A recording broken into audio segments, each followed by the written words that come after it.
Friends, welcome to Sheela's 5 stars kitchen. இன்றைக்கி நம்ம கிச்சனில் என்ன பார்க்க போகிறோம் அப்படின்னா, ஆருத்ரா தரிசனம் வருது இல்லைங்களா, அதுக்கு நம்ம திருவாதிரை களி பண்ணி தான் நம்ம படைப்போம். அது கூட 7 கறி கூட்டும் செஞ்சு படைப்போம். ஆனால் இன்றைக்கி நான் திருவாதிரை களி மட்டும் செஞ்சு காமிக்கிறேன்.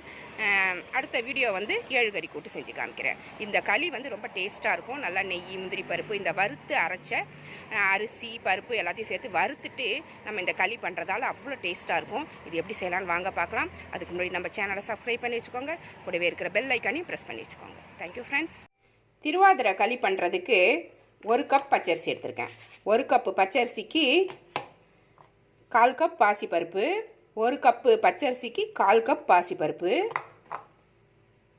1/4 கப்பு கடலைப்பருப்பு. 1 கப்பு பச்சரிசி, 1/4 கப்பு பாசிப்பருப்பு, 1/4 கப்பு கடலைப்பருப்பு.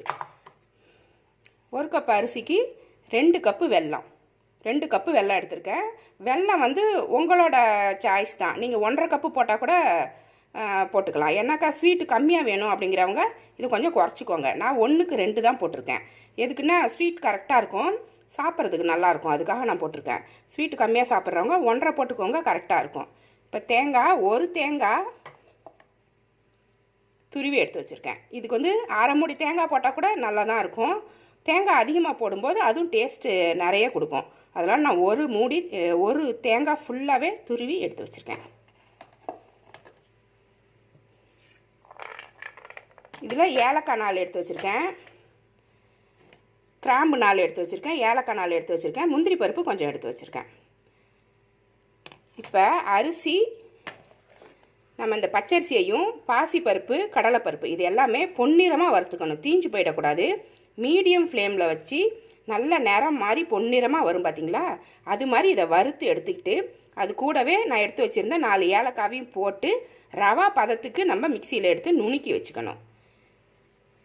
கீ எடுத்து வச்சுக்கோங்க, நெய் தாளிக்கிறதுக்கு அப்படின்னா முந்திரி பருப்பை வறுத்து கொஞ்சம் நெய்யோடு சேர்த்து அதில் கொட்டி கிண்டும் போது நல்லா வாசனையாகவும் டேஸ்ட்டாகவும் இருக்கும். அதுக்காக நெய்யும் எடுத்து வச்சுருக்கேன். இவ்வளோ தான் இதுக்கு தேவையான பொருள். அரிசி பருப்பெல்லாம் வறுக்கிறதுக்கு வானல் சூடு பண்ணியிருக்கேன். அதில் ஃபஸ்ட்டு அரிசியை கொட்டிடலாம். கூடவே கடலை பருப்பும் போட்டுடலாம். எல்லாமே ஒன்றாமே வறுபட்டுரும். ஆனால் மீடியமில் வச்சு கொஞ்சம் பொறுமையாக வறுத்து எடுத்துக்கணும்.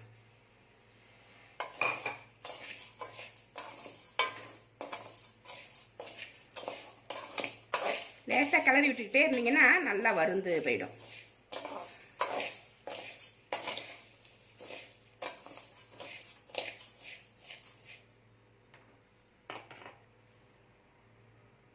ஹை ஃப்ளேமில் வைக்காதீங்க, டக்குன்னு தீஞ்சு போயிடும். அதனால் கொஞ்சம் வானல் சூடு பண்ண உடனேவே, சூடாகிட்ட உடனேவே நம்ம மீடியமில் வச்சுக்கிட்டு கொஞ்சம் மெதுவாக தான் அது வறுபடும். அதனால் பரவாயில்ல, மெதுவாக செஞ்சாலுமே கரெக்டாக செய்யணும். அதான் நம்மளுக்கு தேவையாக இருக்கும். நம்ம அதிகமாக ஃப்ளேமை வச்சுட்டு அது தீஞ்சிருச்சுனாக்கா நம்மளோட திருவாதிரை களி வாசனையே வேறு மாதிரி ஆகிடும். கரெக்டாக பொன்னிறமாக நம்ம வறுத்து எடுத்தோம்னா நல்லாயிருக்கும், வாசமாக இருக்கும். வறுத்த அந்த பொடி அவ்வளோ வாசனையாக இருக்கும்.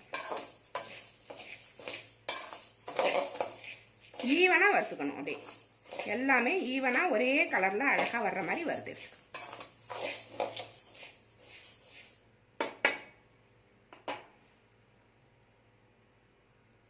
ரொம்ப நேரம் விட்டு விட்டு கிளறாதீங்க, கை விடாமல் கிளறணும். இப்படி விடாமல் கிளறுங்க.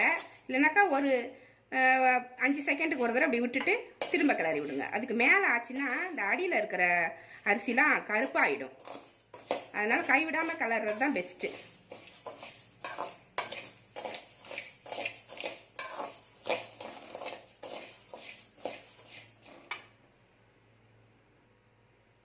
அரிசியும் பருப்பும் நல்லா வறுபட்டுருச்சு. இப்போ ஏலக்காய் 4, கிராம்பு 4 இது கூடவே போட்டுடலாம். இதை லேசாக ஆற வச்சுட்டு மிக்சியில் ஒரு ரவா பதத்துக்கு பொடி பண்ணி கொண்டு ரெடியாக வச்சுக்கலாம். வெல்லம் காய்ச்சறதுக்கு ஒரு பாத்திரத்தில் தண்ணி சூடு பண்ணியிருக்கேன். எவ்வளோ தண்ணி ஊற்றிருக்கேன் அப்படின்னிங்கன்னா 2.5 டம்ளர் தண்ணி ஊற்றிருக்கேன். எதுக்கு 2.5 டம்ளர் தண்ணி ஊற்றுறோம்? 2.5 டம்ளர் தண்ணி ஊற்றிட்டு இந்த 2 கப்பு வெல்லத்தை போடும்போது மொத்தம் ஒரு 4 கப்பு தண்ணி நம்மளுக்கு கிடைக்கும். வெள்ளை தண்ணி 4 கப்பு கிடைக்கும். இப்போ அரிசி 1 கப்பு எடுத்திருக்கோம். 1 கப்பு அரிசிக்கு 1/4 கப்பு பாசிப்பருப்பு, 1/4 கப்பு கடலைப்பருப்பு. அப்போ 1.5 கப்பு கணக்கு வருது. இப்போ 1.5க்கு 2. இப்போ 1 டம்ளருக்கு 2 டம்ளர் தண்ணி வைக்கிறோம் இல்லைங்களா சாதத்துக்கு, அது மாதிரி தான். இப்போ 1.5 கப்பு அந்த அரிசியும் பருப்பும் சேர்த்து 1.5 கப்புன்னா அதுக்கு வந்து நம்ம 3 கப்பு தண்ணி வைக்கணும். எக்ஸ்ட்ரா 1 கப்பு இதுக்கு வைக்க போகிறோம். அவ்வளோதான் இதுக்கோட கணக்கு. இப்போ 2.5 டம்ளர் ஊற்றிட்டு இந்த வெள்ளத்தையும் போடும்போது அந்த 4 கப்பு தண்ணி நம்மளுக்கு இந்த வெள்ளை தண்ணியே கிடச்சிரும். இதை நம்ம அளந்து வச்சுக்கிட்டா போதும், கரெக்டாக இருக்கும். வெள்ளத்தை சேர்த்துடலாம். இது ஜஸ்ட் கரையணும், அவ்வளோதான். பாகெல்லாம் கிடையாது. தண்ணி மாதிரி இது கரையணும். கரைஞ்சி இந்த கல்லெல்லாம் நம்ம ஃபஸ்ட்டு வடிகட்டிடுவோம். கல் மண்ணெல்லாம் இருக்கும். அப்புறம் களி கிண்டும் போது அதில் மண்ணெலாம் வந்துச்சுன்னா நம்மளுக்கு அவ்வளோ தூரம் செஞ்சது வேஸ்ட்டாக போயிடும். கல் மண்ணெலாம் வாய்க்கு வந்துச்சுனாக்கா நல்லா இருக்காது. ஃபஸ்ட்டு இது கரையணும், அவ்வளோதான். இது கரைஞ்ச உடனேவே ஒரு 4 டம்ளர் தண்ணி இதில் கிடைக்கும். 1.5க்கு 3 எக்ஸ்ட்ரா 1 டம்ளர். இது நல்லா கரைச்சிட்டு வடிகட்டிடுவோம். அதுக்கு முன்னாடி நீங்கள் உங்கள் வீட்டில் இருக்கிற குக்கரில் உள்ளே வைக்கிற மாதிரி ஒரு பாத்திரம் ரெடி பண்ணிக்குவாங்க. இது வந்து என்னோட 5 லிட்டர் குக்கருக்கு உள்ளார போகும். இது அது மாதிரி எடுத்து வச்சுருக்கேன். இதில் வடிகட்டிட்டு இதில் அரிசி தேங்காய் கலந்த அந்த தண்ணியை ஊற்றி கிண்டும் போது கரெக்டாக வரணும். அந்த மாதிரி பாத்திரம் இருக்கணும். இது குக்கருக்குள்ளே போகணும் உங்களுக்கு. அது மாதிரி பாத்திரம் செலக்ட் பண்ணி ரெடி பண்ணி வச்சுக்கோங்க.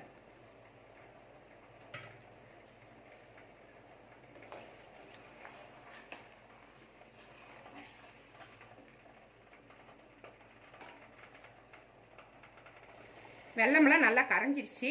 இதை வந்து அந்த குக்கருக்குள்ளே வைக்கிற பாத்திரத்தில் இதை வடிகட்டி எடுத்துகிட்டு வந்துடலாம். வெள்ளத்தை இது மாதிரி இந்த குக்கருக்குள்ளே போகிற மாதிரி ஒரு பாத்திரத்தில் வடிகட்டி ரெடியாக வச்சுக்கோங்க. ஸ்டவ் ஆஃப் பண்ணிவிடுங்க இப்போதைக்கு. அதுக்கப்புறம் குக்கரில் வைக்கும்போது நம்ம ஸ்டவ் ஆன் பண்ணிக்கலாம். இப்போ இந்த வெள்ளை தண்ணி 4 டம்ளர் கிட்ட இருக்கும். 4 டம்ளர் உங்களுக்கு இல்லை அப்படின்னா கொஞ்சமாக வெந்நீர் ஊற்றி அதை சரியான அளவுக்கு கொண்டு வந்துக்கோங்க. இது வந்து வடிகட்டும் போதோ இல்லை அளந்து பார்க்கும் போதோ சுட்டுக்காதீங்க, பார்த்து செய்யுங்க. இல்லை ஒரு அப்ராக்சிமேட்டாக கூட வச்சுக்கலாம். கம்மியாக ஊற்றினா தான் வேகாது. கொஞ்சம் அதிகமாக போயிட்டாக்கா ஒரு விசில் அதிகமாக வச்சு கூட எடுத்துக்கலாம். பயப்படாமல் செய்யலாம். இதில் இந்த தேங்காவை இதில் போட்டுருவோம்.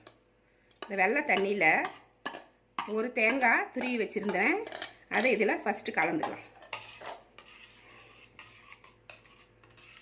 நல்லா கலந்து விட்டுக்கோங்க.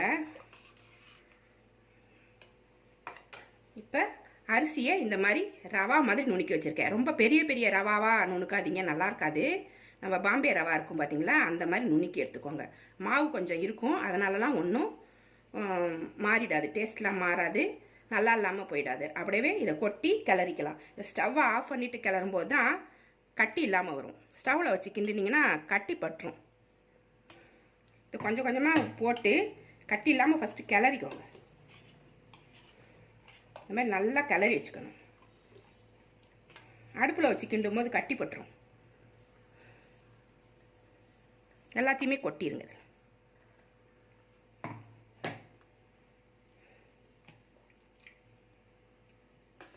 கட்டி இருந்துச்சுன்னா நல்லா உடச்சி விட்டு நல்லா கிளறி எடுத்துக்கோ.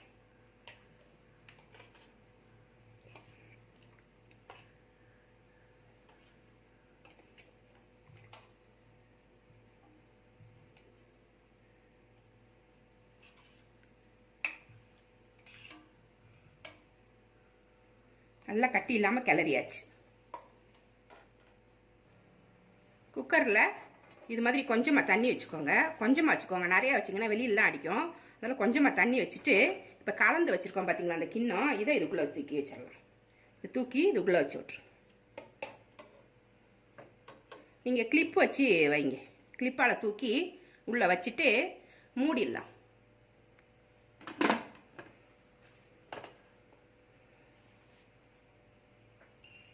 குக்கர் ஆன் பண்ணிவிட்டு ஸ்டவ்வையும் ஆன் பண்ணிவிடுங்க. ஸ்டவ்வை வந்து மீடியமில் வச்சுக்கோங்க. மீடியமில் வச்சு ஒரு 5 விசில் வச்சு எடுத்திங்கன்னா சரியாக இருக்கும். முன்னாடியே வேகும் உங்கள் குக்கர் அப்படின்னா ஒரு 2 விசில் 3 விசிலில் கூட எடுத்துக்கோங்க. என்னோட குக்கரில் ஒரு 5ஆவது அது வரணும். அப்போ தான் நல்லா வேகும், கரெக்டாக இருக்கும். பயப்பட தேவையில்லை. டைரெக்டாக நம்ம வைக்கும் போது தான் தீஞ்சு போயிடுமோன்றத நம்மளுக்கு பயமாக இருக்கும். உள்ளார தண்ணி வச்சு உள்ளார நம்ம கப்பு தான் வைக்கிறோம். இந்த கப்பில் வைக்கிறதால டக்குன்னு தீஞ்சு போகிறதுக்கு சான்ஸ் கிடையாது. 5 விசில் தாராளமாக வைக்கலாம். மீடியமில் வச்சு வச்சுக்கோங்க. 5 விசில் வந்துருச்சு. ஸ்டீம்லாம் வெளியில் போயிட்டு ஓப்பன் பண்ணி பார்த்துலாம். ஸ்டீம்லாம் ஃபுல்லாக வெளியில் போனதுக்கப்புறம் திறங்க. இது நல்லா வெந்துருச்சு பாருங்கள். அடியில் கட்டியாக இருக்குது, மேலே கொஞ்சமாக தண்ணியாக இருக்கும். இது எல்லாத்தையுமே கலந்து விட்டிங்கன்னா சரியாக வந்துடும். அடியில் உள்ள கட்டியாக இருக்கிற பகுதியை வந்து இந்த தண்ணியாக இருக்கிற இதில் வந்து கலந்து விட்டுட்டிங்கனாக்கா உங்களுக்கு அல்வா மாதிரி நல்லா வந்துடும். நல்லா கிளறி விட்டுட்டு வெளியில் எடுத்து வச்சுக்கலாம். வெளியில் எடுத்து வச்சிரும். ஒரு வானல் சூடு பண்ணியிருக்கேன். அதில் கொஞ்சமாக நெய் ஊற்றிக்கலாம். ஃபஸ்ட்டு ஒரு 4 ஸ்பூன் நெய் போட்டுட்டு சிம்மில் வச்சுருங்க.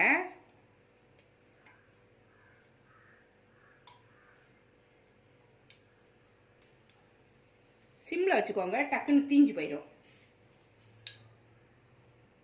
சிம்மில் வச்சுட்டு இந்த முந்திரி பருப்பை அதில் போட்டுக்கோங்க.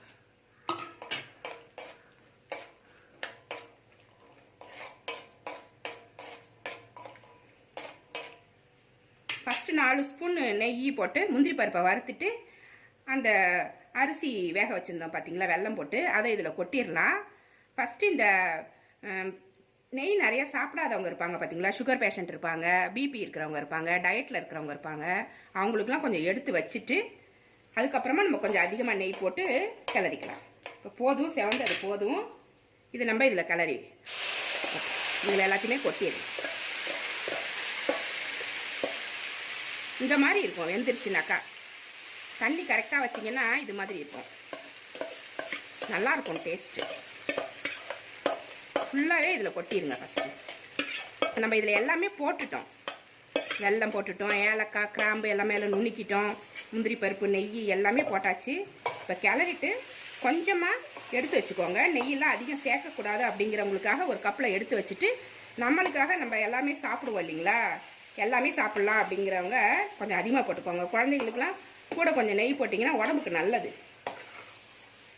உடம்பு உறுதியாக இருக்கும்னு சொல்லுவாங்க நெய் நிறைய போட்டு சாப்பிட்டிங்கன்னா. கொஞ்சமாக நெய் போட்டு கிளறி இருக்கும். இதுலேருந்து நம்மளுக்கு எவ்வளோ தேவையோ எடுத்து வச்சுக்கோங்க பெரியவங்க சாப்பிட்றதுக்கு. இனிமேல் வந்து இன்னும் கொஞ்சம் நெய் போட்டு, எங்கள் வீட்டில் யாருமே சாப்பிடாதவங்க இல்லை, எல்லாருமே சாப்பிடுவாங்க, அதனால் நான் அப்படியே வச்சுக்குவேன். தேவைப்படுறவங்க எடுத்து வச்சுக்கோங்க. இன்னும் கொஞ்சம் நெய் போட்டுக்கிறேன் நான். நெய் கொஞ்சம் அதிகமாக போட்டிங்கன்னா நல்லாயிருக்கும். அல்வா மாதிரி சாப்பிட்றதுக்கு நல்லா டேஸ்ட்டாக இருக்கும்.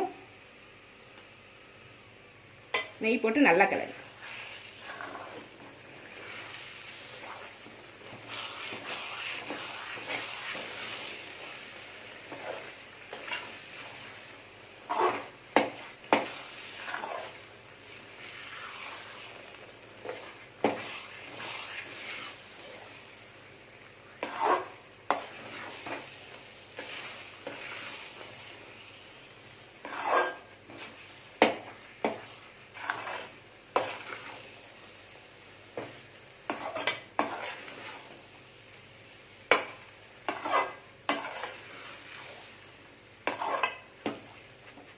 அவ்வளோதான், இது ரெடி ஆகிடுச்சு.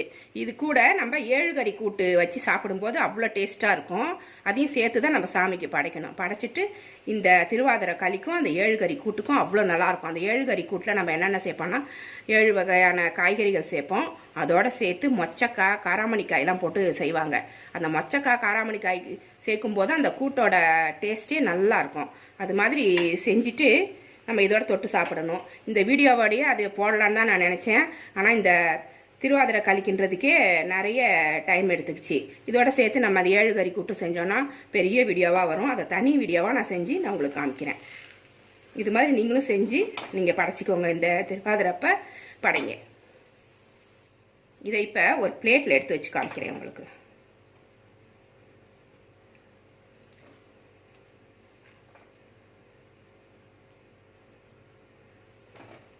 இது ரொம்ப நல்ல டேஸ்ட்டாக இருக்கும்.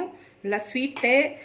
அது மாதிரி இந்த வறுத்துட்டு அரிசியெல்லாம் வறுத்துட்டு செய்கிறதால ரொம்ப டேஸ்ட்டாக இருக்கும், வாசனையாக இருக்கும். இந்த முந்திரி பருப்பா, நெய்யெல்லாம் நிறைய போட்டு செஞ்சுருக்கதால ரொம்ப நல்லாயிருக்கும். இது மாதிரி நீங்கள் திருவாதிரை களி ட்ரை பண்ணுங்கள். இது ரொம்ப நல்லாயிருக்கும். இந்த ரெசிபி உங்களுக்கு பிடிச்சிருந்தா நம்ம சேனலை சப்ஸ்கிரைப் பண்ணி வச்சுக்கோங்க. கூடவே இருக்கிற பெல் ஐக்கானையும் ப்ரெஸ் பண்ணி வச்சுக்கோங்க.